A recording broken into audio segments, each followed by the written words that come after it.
La RTI, la BRVM et BC Bourse vous présentent Flash Bourse.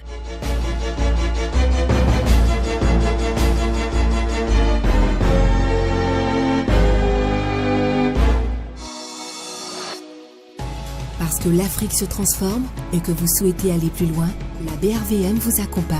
Pour vous, nous renforçons la dynamique de l'investissement et brisons les barrières pour mieux exploiter le potentiel économique de l'UEMOA. Parce que la technologie évolue, pour vous, nous créons de nouveaux produits et élargissons les horizons de placement. Avec la BRVM, investissons pour une croissance plus forte et mieux partagée.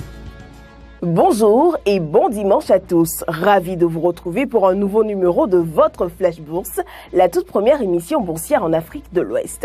Au programme ce dimanche, les indicateurs du marché de la BRVM, l'analyse de Wilfried Beckett de BC Bourse et pour finir, la séquence, votre séquence favori, comprendre la bourse et son fonctionnement.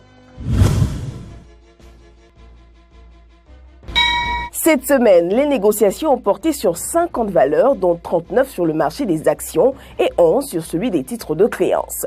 La valeur totale des transactions enregistrées s'établit à 5,01 milliards de francs CFA.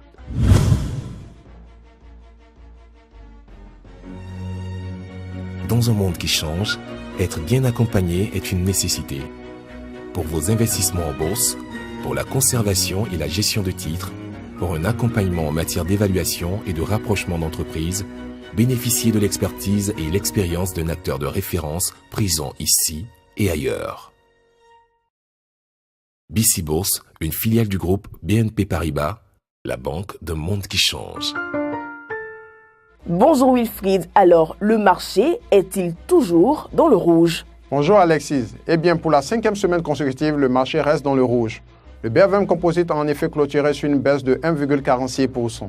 On note tout de même que le BRVM 10 a terminé la semaine dans le vert. Les titres du BRVM 10 sont supposés être les plus vendus ou achetés sur le marché. Ceci dénote peut-être d'une certaine prudence des investisseurs, vu qu'ils portent leur choix sur des titres qu'ils pourront revendre plus facilement demain.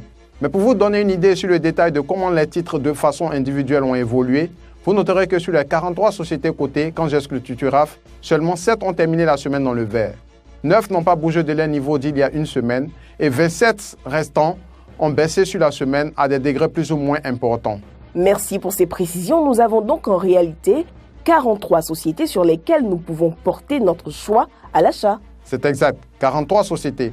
Et n'hésitez pas à venir demander conseil chez BC Bourse pour faire le tri dans ce lot entre les bonnes actions et les moins bonnes. C'est bien noté, Wilfried. Et vous savez, on aura peut-être bientôt droit à un nombre plus important de choix des sociétés où investir. La BRVM a en effet franchi une étape supplémentaire vers la mise en place du compartiment des PME. Je suppose que vous faites référence à la signature de l'accord de partenariat intervenu cette semaine entre la London Stock Exchange, la Bourse de Casablanca et la BRVM, n'est-ce pas? Oui, en effet. Pour mieux préciser ma pensée, il s'agit du programme Elite BRVM Launch. Ce programme a pour objectif d'aider les PME dans leur recherche de financement de long terme. Mais le programme permettra également d'accroître la visibilité des PME, d'améliorer leur gouvernance et leur gestion, ce qui pourrait en principe avoir un impact significatif sur la croissance du PIB de la zone UEMOA. Je vois, mais en attendant l'arrivée des PME, que pouvez-vous dire aujourd'hui aux investisseurs qui, entre janvier et maintenant, ont vu la valeur de leur investissement baisser? Il y a quand même de quoi être découragé de la bourse, n'est-ce pas? Non, il n'y a pas de quoi être découragé. Il faut savoir que la bourse doit s'apprécier sur le long terme. Nous avons certes aujourd'hui une tendance baissière, mais quand on regarde le graphe d'évolution de l'indice BRVM Composite, on voit bien que sur le long terme, la tendance reste orientée à la hausse. Il y a eu des cycles baissiers avant celui entamé en mars 2016, et il y en aura sans doute dans l'avenir. Mais en attendant, ce que je peux dire à ceux qui investissent sur le long terme surtout, imaginez que vous avez acheté une maison il y a un an dans un quartier à 25 millions de francs et que vous la mettiez en location. Aujourd'hui, un de vos voisins, pour une raison ou une autre, décide de vendre sa maison à un prix de 20 millions de francs CFA. Que feriez-vous si vous avez la possibilité de l'acheter? Je me dirais que c'est une bonne opportunité à saisir vu que je peux acheter la même maison à un prix plus bas pour la mettre en location au même prix que la première. Bien, le même raisonnement peut s'appliquer aux actions cotées.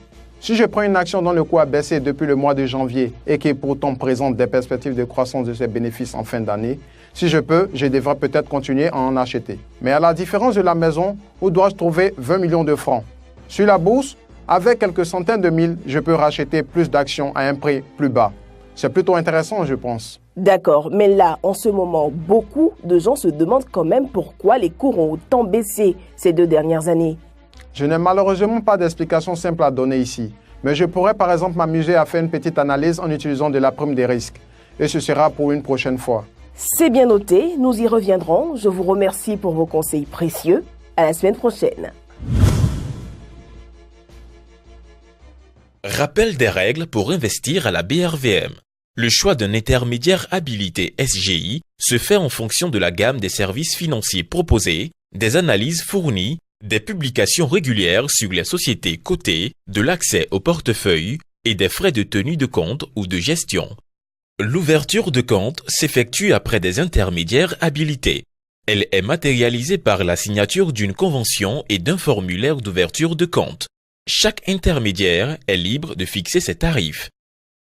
Les tarifs pratiqués par les intermédiaires habilités sont homologués par le Conseil régional de l'épargne publique et des marchés financiers, CREPMEF, autorité de tutelle du marché.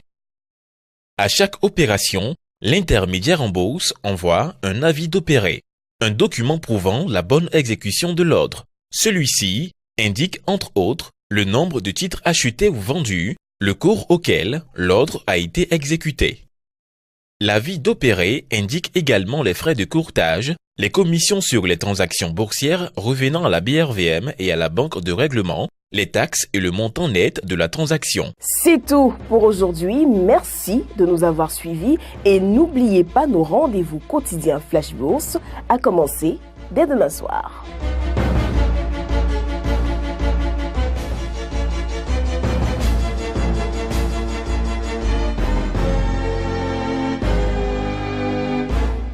La RTI, la BRVM et BC Bourse vous ont présenté Flash Bourse.